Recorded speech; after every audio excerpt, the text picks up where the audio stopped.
Hello दोस्तों, अभी हम लोग जानेंगे इस कंपनी के बारे में।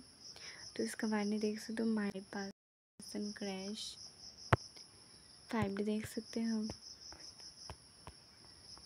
9% सुपर ही लॉस 1 महीने में देख सकते हैं हम, 24% रिटर्न 6 महीने में देख सकते हैं हम,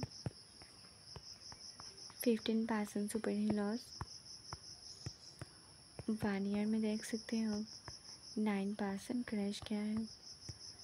5 ईयर में देख सकते हैं हम, 1171% रिटर्न 1 देख सकते हो crash.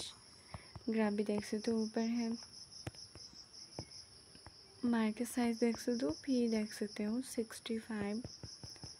Market open high low देख सकते हो हम, 52 एक हाई लो देख सकते हो हम।